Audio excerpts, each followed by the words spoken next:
Ya, sekali lagi shalom. Damai di hati. Puji Tuhan, pada pagi siang hari ini kembali kita dipertemukan di rumah Tuhan di hari Tuhan. Tetapi tidak sekedar memelihara tradisi orang Kristen, tetapi kehadiran kita di pagi hari ini merupakan wujud daripada kesadaran kita bahwa Tuhan telah lebih dahulu berbuat baik kepada kita, dan inilah yang Tuhan kehendaki untuk kita lakukan, yaitu setiap hari ketujuh adalah hari Tuhan, hari kudus, di mana setiap orang percaya kembali dalam sebuah persekutuan, mengambil bagian bersama-sama orang kudus di segala tempat untuk menikmati hadirat Tuhan melalui setiap rangkaian ibadah yang dilakukan. Dan kita telah melalui beberapa rangkaian ibadah. Tiba waktunya bagi kita untuk memberi diri, diajar, dituntun, dan diterangi oleh firman Tuhan. Bapak Ibu jemaat Tuhan yang diberkati, kita juga bersyukur sebagaimana seringkali dan saya akan terus sampaikan, bahwa ketika firman Tuhan itu masih ada di tangan kita untuk kita baca, untuk kita renungkan, bahkan kita bisa mendengar, itu bertanda bahwa pintu anugerah masih terbuka bagi kita. Sebab akan tiba waktunya, saatnya di mana firman itu akan ditarik kembali sesuai dengan nubuatan Nabi Amos. Dan orang mencari firman kebenaran itu ke timur, ke barat, ke utara, ke selatan, tetapi kesempatan itu telah ditarik kembali oleh Allah. Oleh karenanya ketika kita masih berkesempatan seperti ini, marilah kita lepaskan segala hal yang berpotensi untuk mencuri, mengarahkan konsentrasi hati, pikiran, perasaan ke tempat yang lain, dan kita menikmati hadirat Tuhan melalui setiap rangkaian ibadah teristimewa ketika firman Tuhan. 2 minggu lalu saya sampaikan bahwa, ingatkan kembali bahwa ketika kita memuji Tuhan berarti Tuhan mendengar kita. Dan ketika firman Tuhan disampaikan itu bertanda bahwa Tuhan berbicara dan kita mendengar. Jadi kita adil. Kalau Tuhan sudah mendengar pujian kita dalam iman dan keyakinan bahwa Tuhan sudah mendengar dan bertakhta di atas pujian kita, giliran dia bicara, marilah kita mendengarnya, kita menyimaknya, dan kita menjadi pelaku-pelaku firman dalam terang dan dalam pimpinan Roh Kudus. Bapak Ibu jemaat Tuhan yang diberkati, pada pagi siang hari ini saya mengajak kita untuk mendasari renungan kita di pagi hari ini. Kita buka firman Tuhan dalam kitab Wahyu pasal 17 ayat 14. Satu ayat saja yang akan kita ambil sebagai referensi, sebagai pendahuluan dalam perenungan kita di pagi siang hari ini.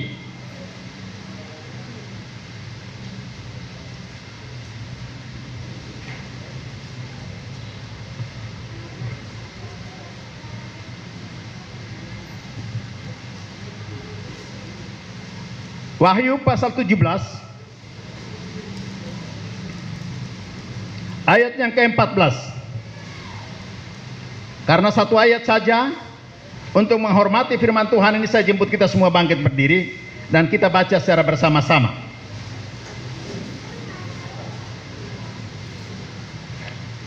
Wahyu pasal 17 ayat yang ke-14.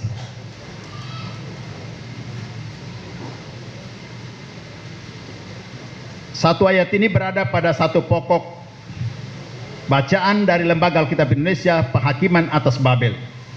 Ayat yang ke-14, 2, 3. Mereka akan berperang melawan anak domba, tetapi anak domba akan mengalahkan mereka, karena ia adalah Tuhan di atas segala Tuhan dan Raja di atas segala Raja.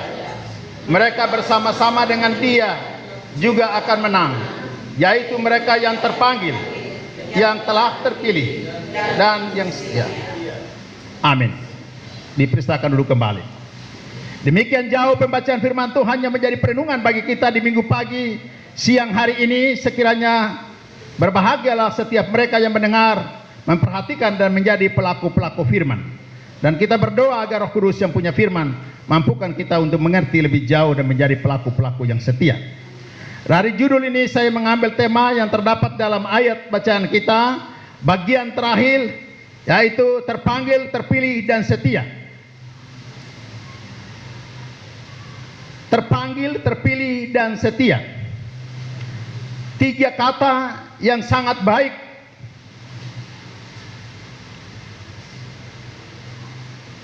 merupakan sebuah nilai dalam kehidupan orang-orang percaya atau orang-orang beriman. Dua kata pertama yaitu terpanggil, terpilih merupakan harapan kita, iman, keyakinan kita, kerinduan kita agar kita berada di dalam dua kalimat itu dalam rancangan Allah, dalam kedaulatan Allah. Sebab Allah mempunyai otoritas untuk memanggil dan memilih. Sebaliknya, kata yang terakhir yaitu setia merupakan pandangan, merupakan nilai yang Tuhan harapkan atau Tuhan inginkan dari pihak manusia. Amin Bapak Ibu.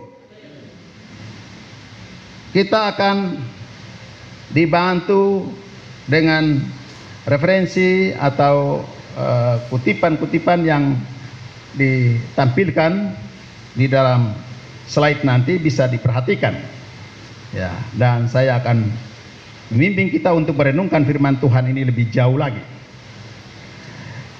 Untuk diperkenankan oleh Allah adalah lebih daripada sekedar diterima Allah.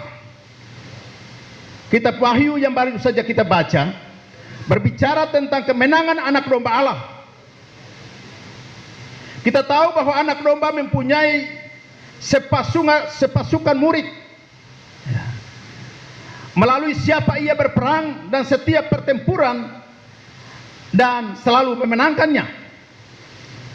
Murid-murid itu adalah orang-orang yang terpanggil, terpilih dan setia. Dan dalam renungan kita hari ini kita akan melihat beberapa contoh dalam Alkitab tentang orang-orang yang terpanggil, terpilih dan terbukti setia memelihara komitmennya di hadapan Tuhan. Sebab Alkitab juga berkata bahwa banyak yang terpanggil, sedikit yang terpilih, dan lebih sedikit lagi yang setia. Setiap orang bisa saja mengklaim dirinya, terutama yang hari ini ada di gereja. Dia bisa saja mengklaim dirinya bahwa dia adalah orang yang terpanggil, dia adalah orang yang terpilih. Tetapi keyakinan itu harus dibuktikan dengan kalimat atau dengan kata terakhir yaitu setia. Kata setia ini adalah kata yang sederhana dan itu merupakan sebuah nilai kehidupan manusia yang diinginkan oleh semua orang. Pasangan suami istri mengharapkan, merindukan kesetiaan, dan itu diakui oleh semua pihak, sehingga ketika ada pernikahan atau pemberkatan itu ada ikrar nikah, dan kata setia itu juga tidak terlepas dari setiap ikrar daripada orang yang dinikahkan di gereja. Demikian juga masih masa pacaran, kata setia itu juga walaupun diungkapkan ataupun tidak diungkapkan, itu dirindukan oleh setiap pihak agar dia bisa mendapatkan orang-orang yang setia. Kita sebagai ayah, kita sebagai ibu menginginkan kesetiaan dari anak-anak kita dalam hal-hal yang dikehendaki oleh orang tua. Demikian juga sebagai gembala menginginkan kesetiaan dari jemaat dalam hal-hal yang diajarkan. Demikian juga Tuhan menginginkan kesetiaan dari setiap kita yang mendeklarasikan iman dan keyakinannya melalui sakramen, baik baptisan ataupun perjamuan kudus, agar senantiasa setia dalam pengajaran-pengajaran pokok iman Kristen. Bapak Ibu jemaat Tuhan yang diberkati, orang-orang yang setia adalah murid-murid Yesus yang bukan hanya telah diterima oleh Allah, tetapi sudah diuji olehnya lewat berbagai keadaan yang telah diperkenankannya. Banyak yang percaya kepada Yesus saat ia berada di dunia, tapi ia sendiri tidak mempercayakan dirinya kepada mereka semua.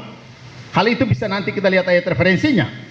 Ada beberapa kelompok orang yang ada di dalam bagian tema yang kita renungkan ini, terpanggil, terpilih dan setia.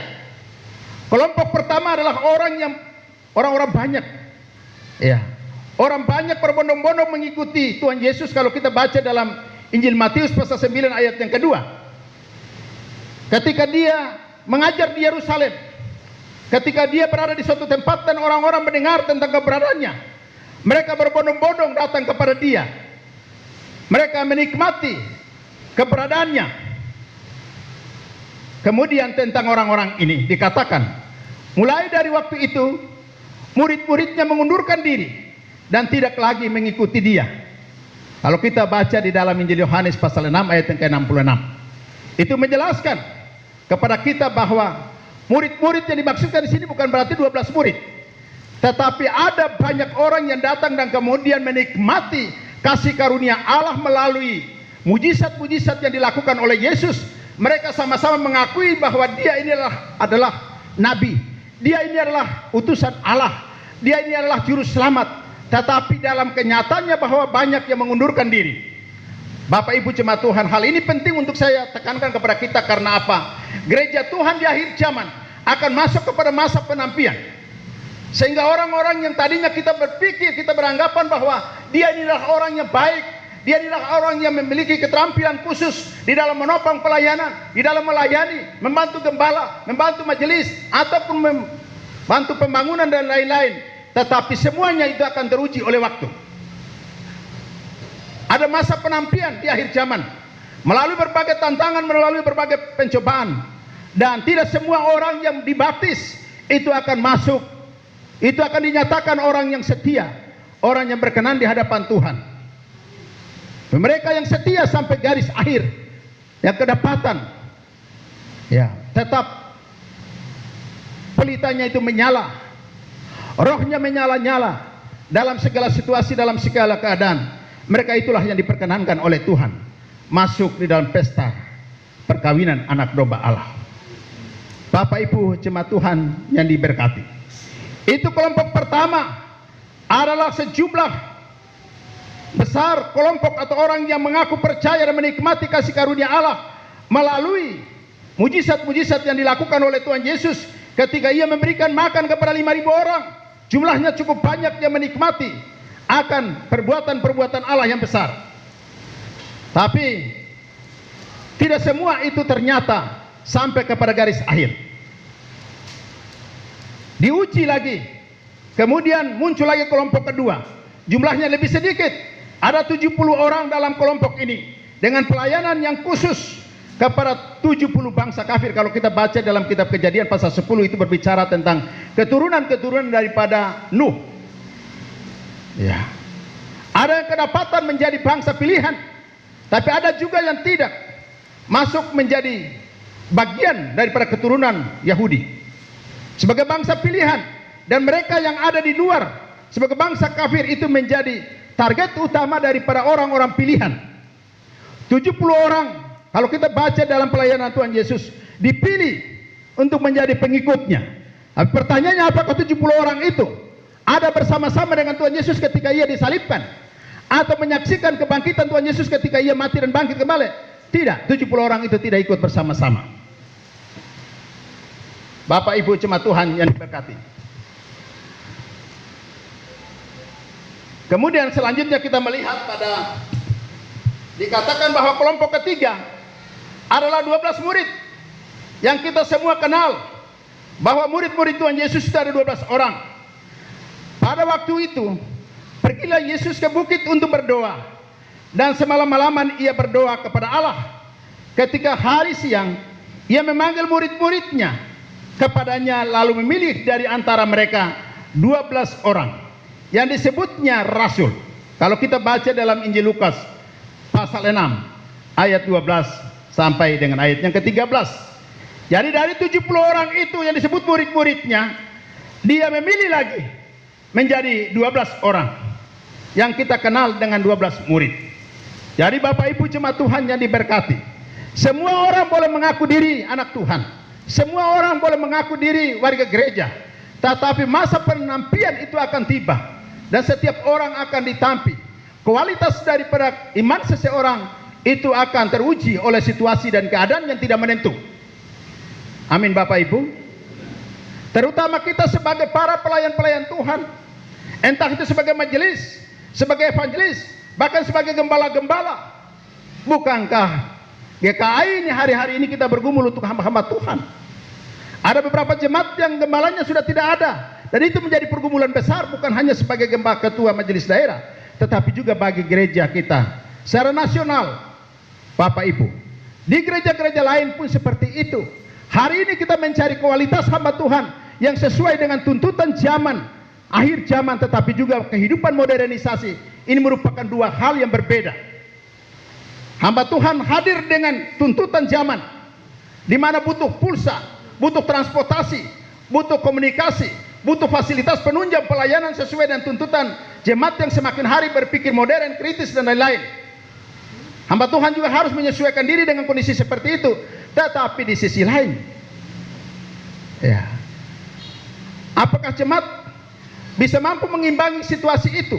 Itulah menjadi persoalan, sehingga kita walaupun hadirkan hamba Tuhan dengan pendidikan tingginya, sarjana teologi, MTH, dan lain-lain, dari Jawa, dari luar Papua datang, dan kemudian kita kasih ke jemaat-jemaat lokal kita di Papua, mereka tidak bisa betah. Bapak Ibu, ini pergumulan kita hari-hari ini. Itulah sebabnya setiap kita dalam jemaat lokal, dengan apa yang ada, siapa yang merasa diri dia punya karunia, dia punya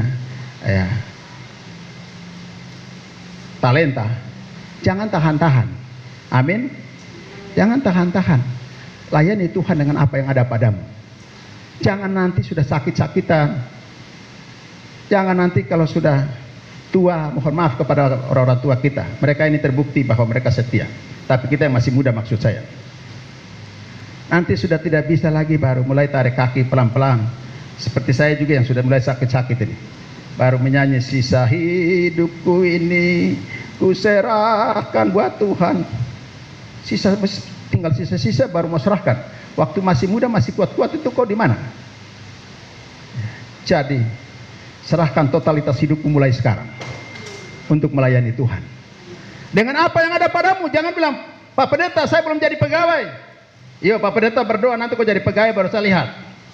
Pak Pendeta saya belum berhasil. Pak Pendeta berdoa nanti kau berhasil. Nanti kita lihat referensi dari kelompok-kelompok orang ini. Orang yang diperkenankan Tuhan adalah orang yang lolos ujian. Salah satu pokok pembahasan kita hari ini. Pak Pendeta bicara begini berarti pasti nanti khotbahnya lama kah apa? Lama juga tidak apa-apa toh. Memang kenapa jadi? Hari Tuhan kok, ini bukan harimu. 6 hari yang kau sudah bekerja, engkau sudah terlibat dalam berbagai hal. 1 hari untuk Tuhan saja masa nggak boleh? 2 jam saja nggak boleh? Ya. Tapi ibadah di sini ya selama-lamanya 2 jam, tidak akan lebih dari itu. Yang selama ini terjadi. Ya. Tapi saya hormat sama ibu-ibu. Ibu-ibu ini selesai ibadah, nanti mereka masih lanjut ibadah lagi. Saya kadang-kadang dengan bapak-bapak yang lain masih duduk toh. Saya dalam hati pikir, kalau bapak-bapak itu buat begini kira-kira bisa nggak? Ke 1 kali saja belum pernah teruji, apalagi mau lanjut-lanjut begini.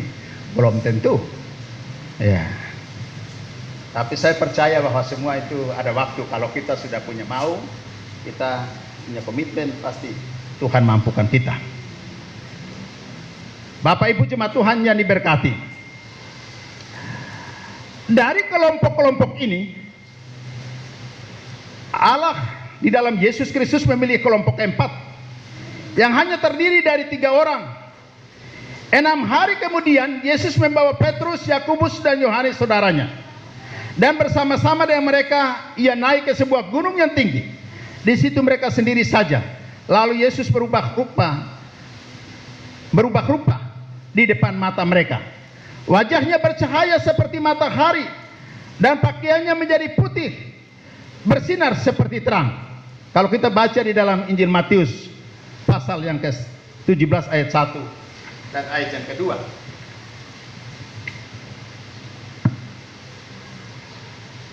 Kelompok 3 orang ini dijadikan saksi mata dari kebesaran dan kemuliaan Tuhan.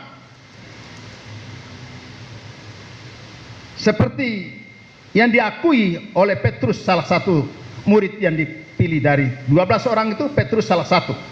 Saya minta tolong satu orang bisa baca di dalam 2 Petrus pasal 1 ayat 16. Cepat, yang bawa HP sucinya itu pasti cepat daripada yang bawa bukunya. Ya. 2 Petrus 1 ayat 16. Sebab kami tidak mengikuti dongeng-dongeng ucapan seekor manusia, ketika kami memberitahukan kepadamu kuasa dan kedatangan Tuhan kita Yesus Kristus sebagai Raja, kita dengannya adalah saksi mata dari kebesarannya. Ya. Kami adalah saksi mata dari kebesarannya. Ini dia merujuk kepada apa yang tadi saya sebutkan. Ya.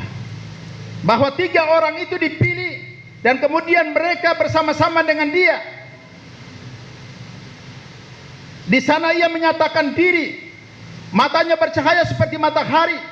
Kemuliaan meliputi mereka dan mereka, itulah yang dikatakan oleh Petrus bahwa mereka bukan hanya bercerita tentang dongeng atau isapan jempol, tidak. Tapi mereka inilah berbicara tentang kebesaran Allah yang telah mereka lihat dengan mata sendiri.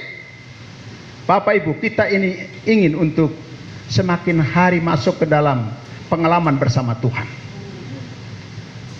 Bukan hanya sekedar berbicara tentang berkat secara jasmani, tetapi kehidupan rohani kita ini ingin berjumpa dan merasakan kemuliaan, kebesaran kuasa Tuhan yang mengerjakan sesuatu yang berharga bagi kita ketika kita masih ada di dunia ini. Tetapi lebih daripada itu, sampai kepada ketika semuanya selesai, kita dibawa masuk ke dalam kekekalan Allah.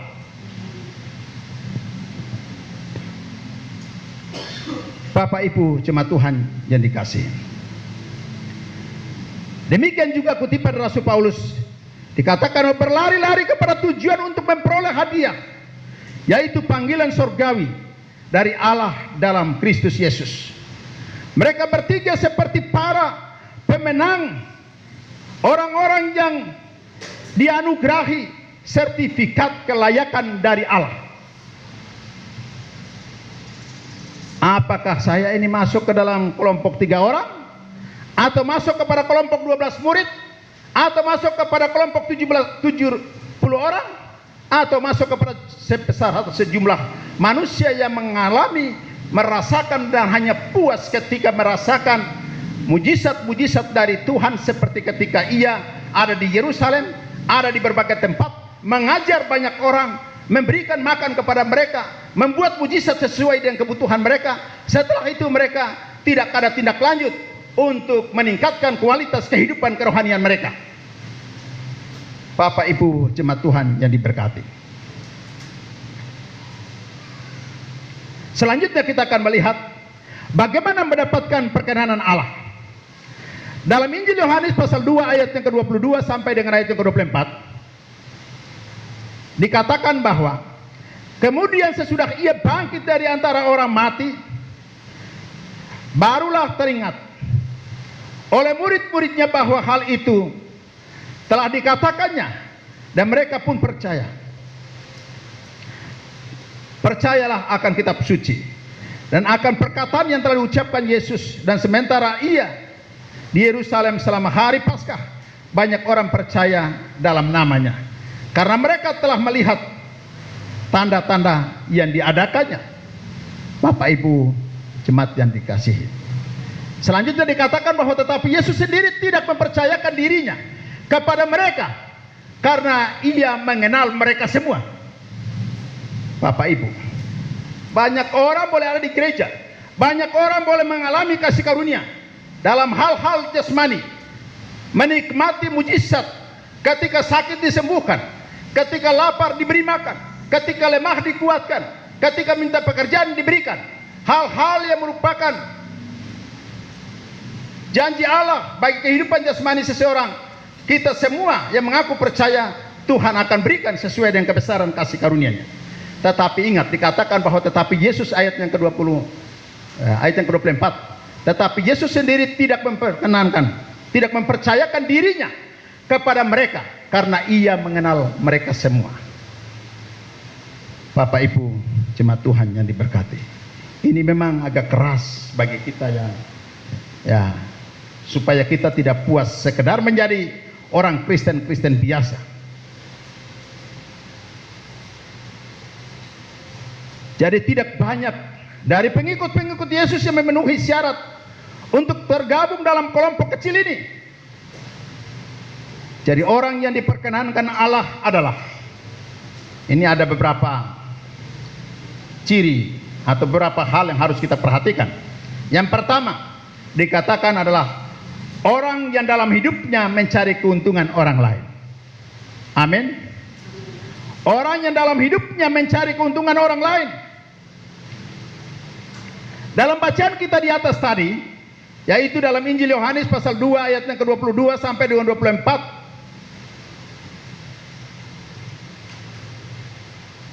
Kita pahami bahwa Yesus mengetahui bahwa alasan pengikut mayoritas orang percaya kepadanya adalah untuk kepentingan diri sendiri. Mereka datang padanya hanya untuk menerima berkat-berkat pribadi. Dosa-dosa mereka telah diampuni, tetapi mereka tidak punya keinginan untuk menjadi pemenang. Untuk menjadi pemenang, seorang harus memiliki keinginan untuk dilepaskan dari sikap egois dan individualistis. Artinya mementingkan diri sendiri, yang mengorbankan orang lain demi kepentingannya. Tidak peduli mau saudara ke, mau ipar ke, siapa ke, pokoknya dia mati di situ. Yang penting saya punya tujuan itu tercapai. Ya, ini mengorbankan orang lain demi kepentingan diri sendiri. Tetapi orang yang diperkenankan Tuhan adalah orang yang mementingkan kepentingan orang lain. Apalagi dia sementara orang lemah, orang susah, jangan kita bikin susah dia tambah. Saya jujur saja, di saya kompleks di Malang Pasir ini, saya belakangan ini saya tidak pergi. Ada orang tua yang waktu itu tante belum meninggal, sudah lumpuh suami istri di belakang sana. Orang-orang yang kuat di depan sini ada hal-hal sederhana saja bisa tutup jalan, palang jalan. Baru orang di belakang sana nanti mau hidup ke mati. Ini Bapak Ibu, kualitas kekristenan model seperti apa yang begitu. Tapi saya berharap kita jumlah jemaat yang kecil ini, dimanapun engkau berada, tidak boleh menyusahkan orang lain. Karena bukan itu yang diajarkan Alkitab kepada kita. Pak Pendeta belum pernah mengajarkan itu. Apalagi kita menyanyi bersorak-sorak, angkat tangan tinggi-tinggi, sayapnya tinggi-tinggi, tapi karakter kualitas hidupnya rendah sekali. Itu apa? Tidak ada artinya banyak-banyak orang, tetapi engkau hari ini banyak di mana-mana, belum tentu kau masuk kepada kelompok yang setia itu. Mungkin engkau baru sampai di tahap dipanggil, belum dipilih, atau mungkin dipilih tapi tidak setia, tidak sebagai pemenang. Dipanggil, dipilih itu merupakan anugerah dari Allah. Memanggil semua orang, memilih siapa yang mau dipakai. Tetapi ingat, untuk setia itu Allah juga merindukan dari pihak manusia. Itu menjadi indikator untuk masuk dalam kekuasaan memerintah bersama-sama dengan anak domba, seperti yang tadi dibacakan dalam kitab Wahyu. Setiap orang yang ikut bersama-sama dengan dia, mereka akan menang. Siapapun lawannya, mau kuasa iblis, mau kuasa setan, mau dari pihak manapun, tidak akan pernah menang. Karena kita adalah orang-orang yang diperkenankan Allah. Kuasa kasih Allah itu senantiasa melingkupi kita. Walaupun secara fisik kita lemah, kita terbatas dalam banyak hal, tapi kalau Tuhan di pihak kita, siapakah lawan kita? Bapak Ibu jemaat Tuhan yang diberkati,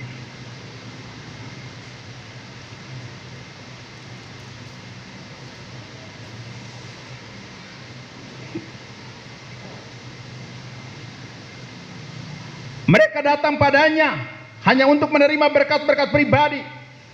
Dosa-dosa mereka diampuni, tetapi mereka lupa untuk melepaskan sikap ego mereka untuk menjadi pancaran kasih karunia Allah bagi banyak orang. Hal kedua, selain daripada orang-orang yang hidupnya mencari keuntungan orang lain, tapi orang yang diperkenankan Allah, hal kedua yang harus dimiliki adalah orang yang lulus ujian dari Allah. Amin Bapak Ibu. Orang Kristen harus diuji. Jangan mau ikut Tuhan maunya senang-senang saja terus. Pendeta bicara berkat itu baru dia senang datang. Kalau bicara tentang pengorbanan, bicara tentang penderitaan, dia pendeta ini kayaknya tidak cocok. Saya masalah lain, dia bicara lain. Bapak Ibu, kita hamba Tuhan mempersiapkan renungan atau khotbah itu, kita berdoa. Kadang-kadang lebih dari 2-3 konsep yang kita siapkan. Kita berdoa kemudian sejahtera mana itu yang kita sampaikan. Kalau tidak sejahtera, kadang-kadang semua yang kita siapkan 1 minggu itu kita lepaskan situ, kemudian ada satu ayat yang hampir siang begitu muncul. Kau harus bicara itu, Bapak Ibu. Jadi tidak ada unsur kesengajaan di dalam menyampaikan firman. Hal kedua tadi dikatakan bahwa orang yang lulus ujian dari Allah. Ini bagian firman Tuhan ini saya juga mohon kesabaran dan satu orang tolong baca. Di dalam Hakim-Hakim pasal 7 ayat 1 sampai 8. Ini berbicara, ini satu cerita yang sangat menarik.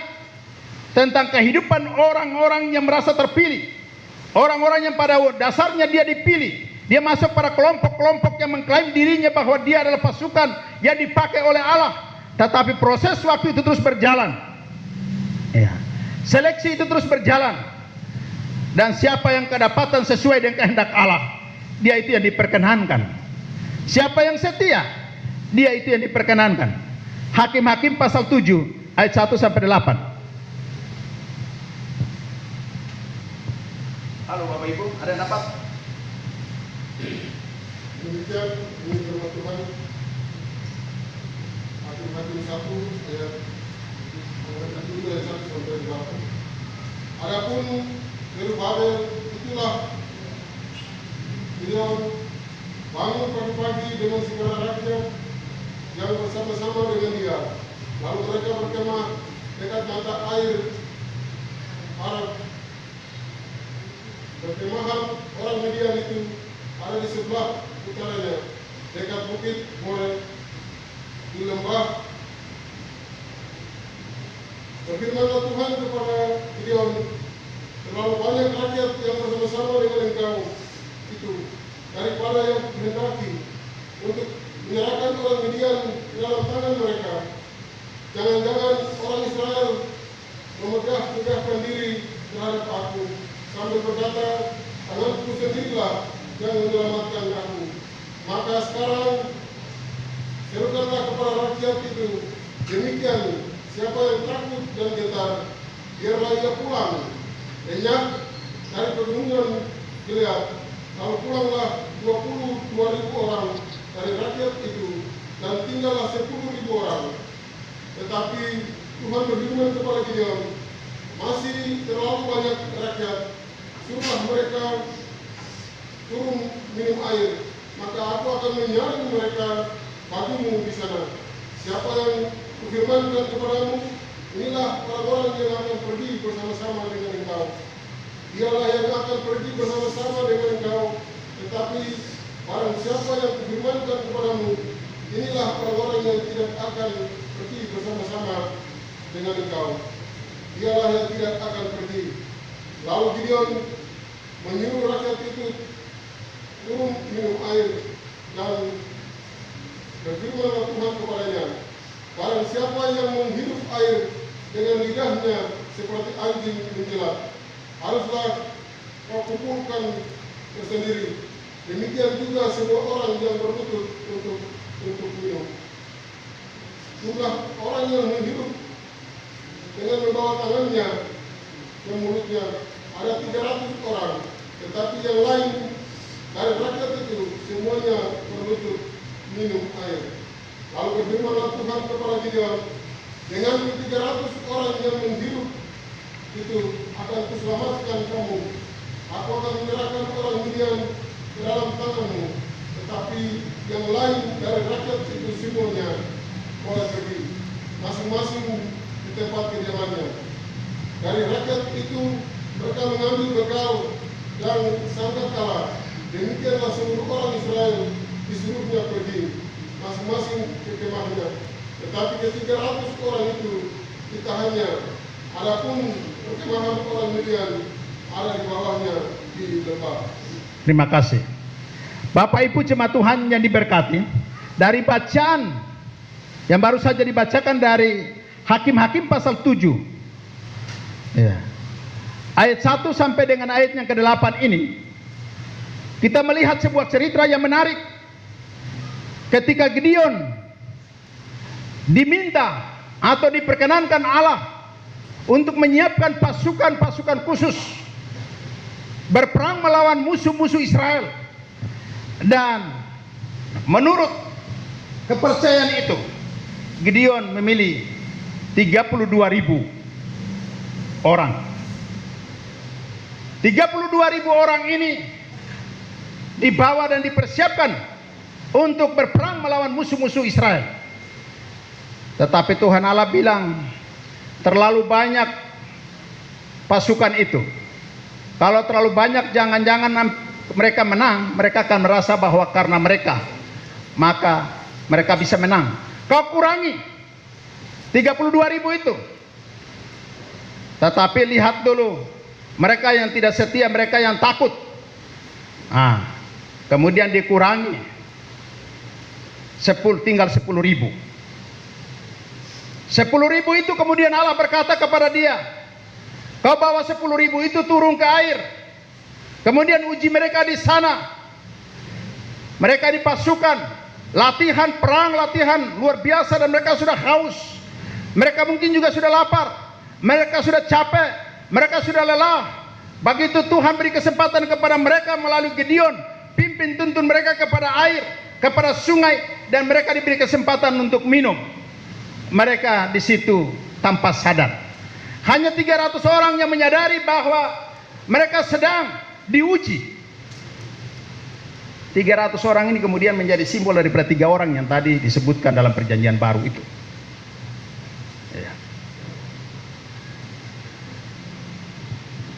300 orang.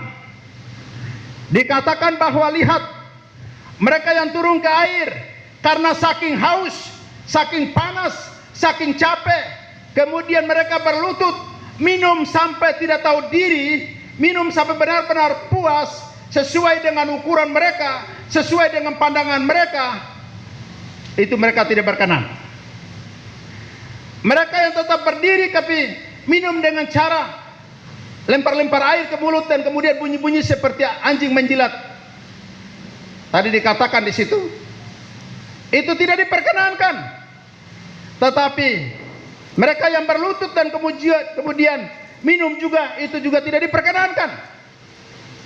Tapi yang diperkenankan adalah mereka yang datang dan kemudian berdiri baik-baik, tetap pikul depan, senjata perang, mereka tetap waspada, mereka tetap hati-hati, mereka tetap siap, menyadari bahwa mereka sedang diuji. Tapi musuh itu kapan saja, di mana saja mereka bisa muncul tanpa diduga. Mereka itu tetap dalam posisi siap, dan mereka ambil air dengan telapak tangan, mereka minum secukupnya.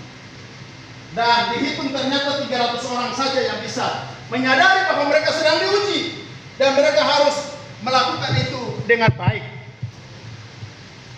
Bapak Ibu jemaat Tuhan yang diberkati, 300 orang itu yang diperkenankan. Yang lain secara logika bisa saja berkata bahwa salahnya kami di mana? Kami yang diberi kesempatan untuk harus minum, apa kami tidak boleh berlutut dan minum air? Apa kami tidak boleh minum dengan cara-cara yang diperkenankan atau selama ini menjadi tradisi kita? Tidak. Tapi ada unsur ujian yang dikehendaki oleh Tuhan. Bapak Ibu jemaat Tuhan, kita sebagai anak Tuhan selama ini ada di gereja, ada dalam keluarga Kristen. Kita diperhadapkan dengan berbagai-bagai tuntutan, berbagai-bagai tantangan, persoalan, masalah. Tapi juga kita diperhadapkan dengan kesempatan-kesempatan. Jangan kesempatan itu kemudian kau lupa diri dan kemudian kau lakukan sesuatu sesuai dengan ukuranmu sendiri. Lupa apa yang menjadi kehendak Tuhan, bahwa hari-hari ini adalah hari-hari yang jahat. Kita harus senantiasa waspada. Amin Bapak Ibu. Lewat hal-hal yang biasa dalam kehidupan, Allah menguji kita. Menyangkut sikap kita akan uang, kesenangan, kehormatan duniawi, kenyamanan dan lain-lain sebagainya, Allah menguji kita. Saya tidak boleh pakai uang yang saya punya gaji ini, saya tidak boleh pakai.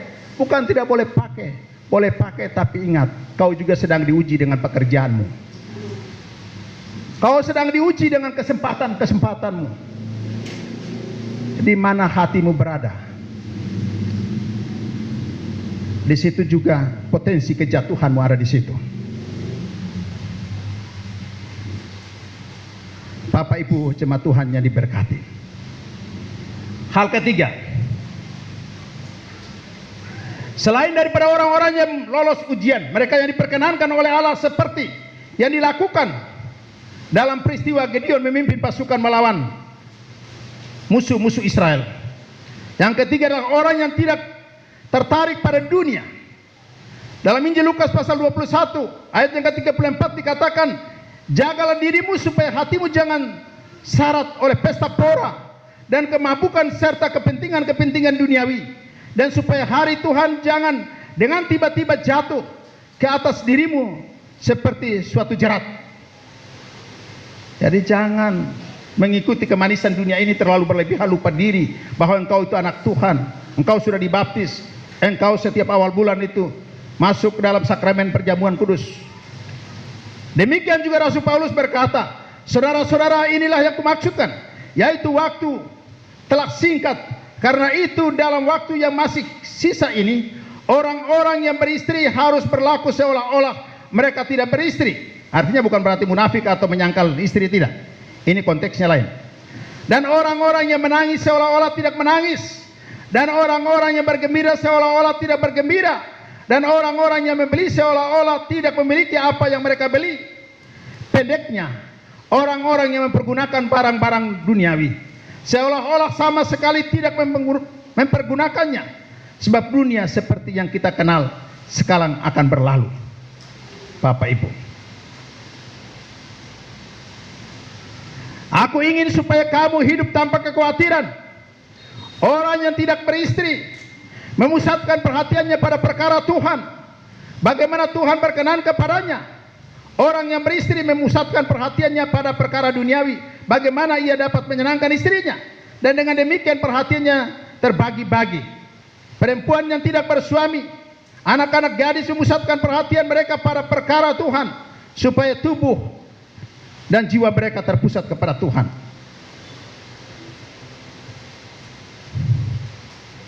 Tetapi perempuan yang bersuami memusatkan perhatiannya pada perkara duniawi, bagaimana ia dapat menyenangkan suaminya. Semuanya ini kukatakan untuk kepentingan kamu sendiri, bukan untuk menghalang-halangi kamu dalam kebebasan kamu, tapi sebaliknya, supaya kamu melakukan apa yang benar dan baik, dan melayani Tuhan tanpa gangguan. Bapak Ibu jemaat Tuhan, maksudnya jangan mengizinkan apapun dari dunia ini untuk mengalihkan kita daripada penyerahan kita yang sepenuh kepada Tuhan. Hal-hal yang dianggap umum bagi dunia adalah jerat yang lebih berbahaya. Jadi apakah kita tidak boleh beristri, kita tidak boleh bersuami, kita tidak boleh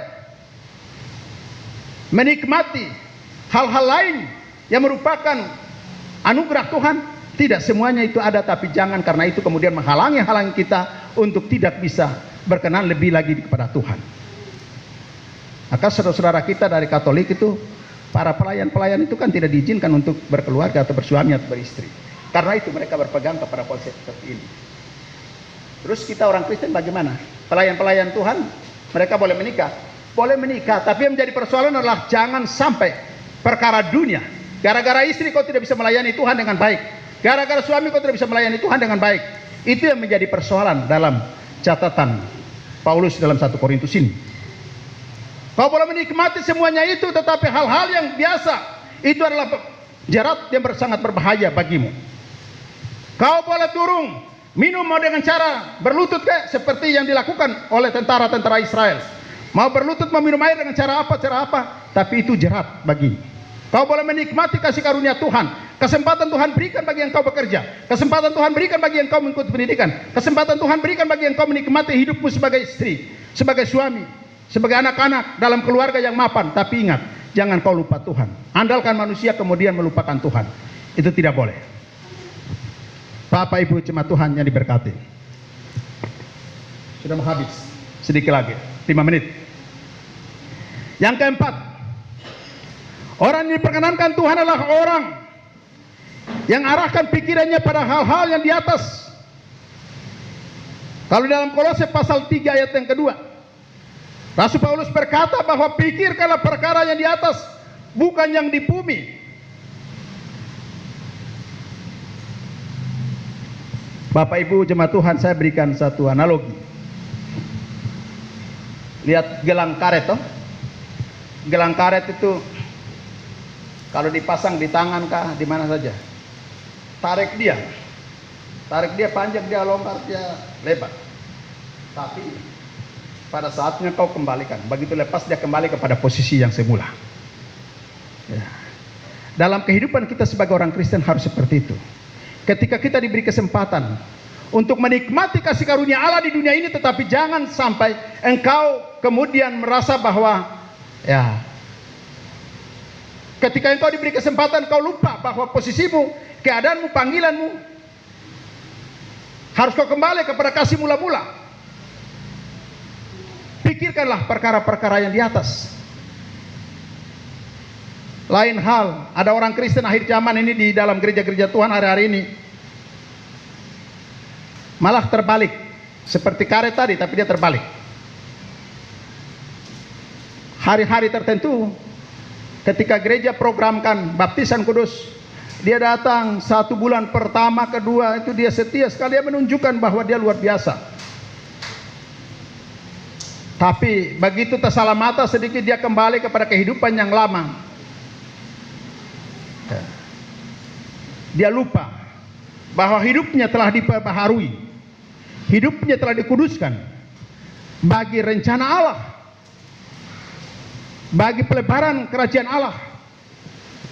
Itulah sebabnya dikatakan pikirkanlah perkara-perkara yang di atas, bukan yang di bumi. Yang terakhir, orang-orang yang diperkenankan Tuhan adalah orang-orang yang rajin. Seperti yang dikatakan Rasul Paulus kepada Timotius, baik dalam 2 Timotius pasal 2 ayat 4 ataupun 1 Timotius pasal 1 ayat 12. Seorang prajurit yang sedang berjuang tidak memusingkan dirinya dengan soal-soal kehidupannya, supaya dengan demikian ia berkenan kepada komandannya. Jika kita bertekun, kita pun akan ikut memerintah dengan dia. Jika kita menyangkal dia, dia pun akan menyangkal kita. Bapak Ibu, orang rajin, sekecil apapun tanggung jawab yang diberikan kepada kita melalui gereja, itu adalah ya, kepercayaan dari Tuhan. Lakukan itu. Bukankah Yesus sendiri mengajarkan kita, barang siapa setia dalam perkara-perkara kecil, kepadanya akan diberikan tanggung jawab yang lebih besar lagi. Kiranya Roh Kudus yang punya firman mampukan kita untuk mengerti dan menjadi pelaku-pelaku firman. Amin.